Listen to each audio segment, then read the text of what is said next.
All right, Atypical Hiker channel. I had no idea I was coming through here, but this is the AT, and I'm at Neil's Gap. I'm at Neil.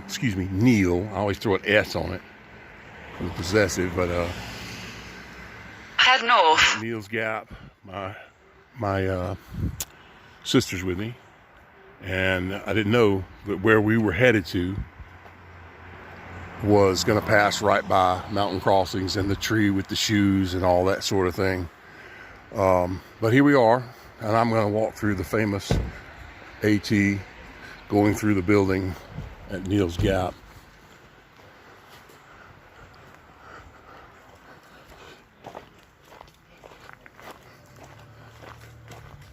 Just to do a short video. We are headed to Track Rock Gap to look at the petroglyphs and explore the ancient site that's there. I do not see any AT hikers. There's lots of people here, but I don't see anybody with backpacks. So here's the AT going through Neil's Gap at mountain crossings. Pretty cool. Totally unexpected. I did not know I was going to get to see it. Figured I would get it on video. Maybe one day I will actually get to do it officially. The log should be in here. Here it is for the AT hikers. Last entry, 12/27, Georgia to Maine. This guy said he did it in 2002. Somebody wished him Merry Christmas on the 25th. Few people did. How about that? I'm going to sign it since I'm here. Today is the 28th. I think it's the 28th. Let me see. Anyway, if I'm wrong, I'm wrong.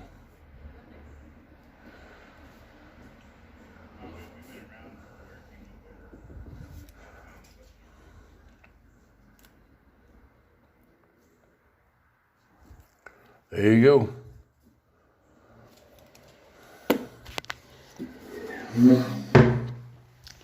Mountain crossing, guys.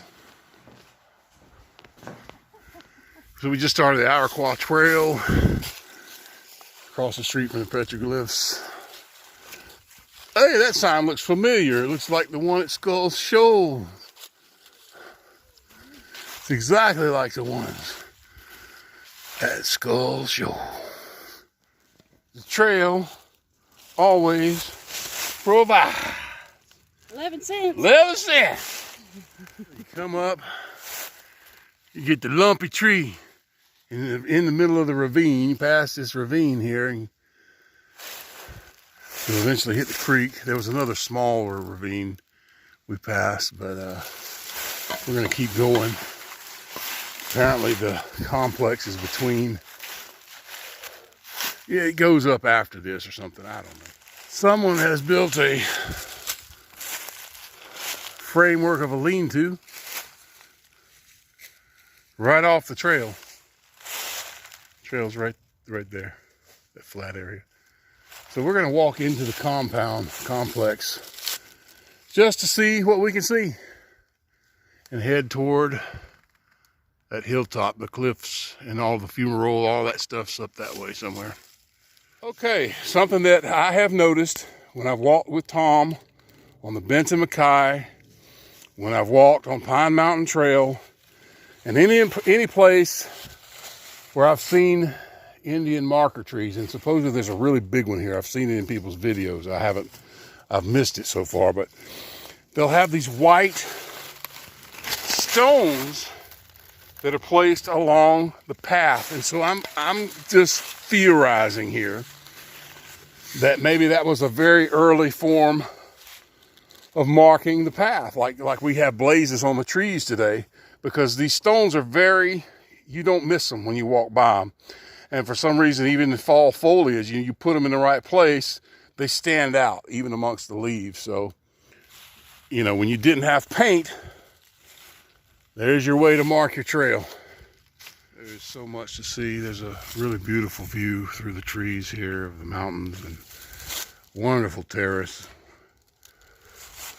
Not far from the rock cairn thing that I was just videoing. It's just, there's so much to see that I'm not going to be able to do this place justice with a single video. There's just no way. I just realized that I think I must have left my GoPro running, and I've run my first battery dead. Oh, it's so interesting here. And to think of the peoples that walk these lands and the hands that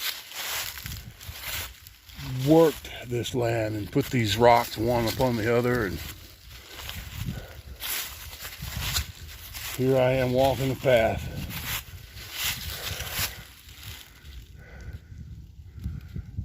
She's down video and the path goes up. You're pretty much going straight uphill.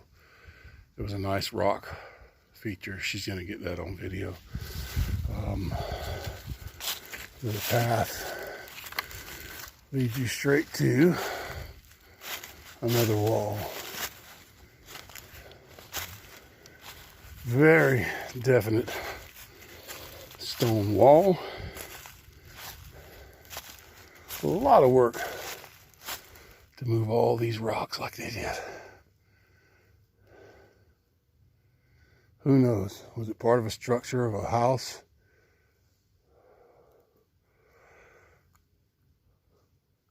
Was it for soil erosion? For agricultural purposes?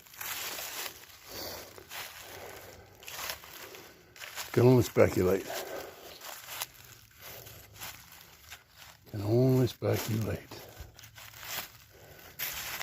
We're going up the hill to try and visit the cliffs. I would like to see the fumarole. Continue my climb up. Rock pile. Rock pile. There's another one up there in the woods center screen. There's another one there. And then there's a rock face to the left. And I'm walking right up through the center of this. And it just seems like we're right in the middle of whatever used to go on. We're walking right in the middle of it here. Well, we got the sun going down behind the clouds. Camp set up.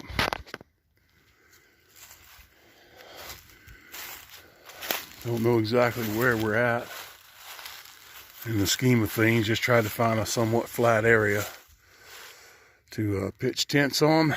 That's an old Marmot Mountain Works Gore-Tex tent. It was $900 when it first came out. $800, somewhere around there. And but I want to say it's 4.5 pounds, something like that. And the ribs, you got to crawl inside to set them up. And it's actually a two-person, but man, it's just not much room. And it's just the difficulty of setting it up. Makes it not so fun, but it is a backpacking tent, and it will hold snow being piled on top of it. A 4-season tent. It was very popular back in its day. I have my brand new Enlightened Equipment quilt, and I bought Senior Hiker's insulated 30-inch climate pad. He said he'd probably never use it again. I bought that off of him, and of course I bought that pack off of him too. Well, you know it, I'll have all kind of gear I bought off of him, but he gave me the stool I'm sitting on. Thinking about y'all, my hiking buddies, while I'm sitting here in the woods getting ready for an overnighter. Thought I was done camping for 2021, but looks like I'm going to get one more night. 2021. This will be the final camp of 2021, it looks like, up here in the Track Rock Gap area. And we'll have all day to kick around and look for petroglyphs, and I want to see the fumarole, and I want to see the serpent effigy that's up here. There's just lots to see. So interesting. And Yep. So hopefully we'll get to those things tomorrow.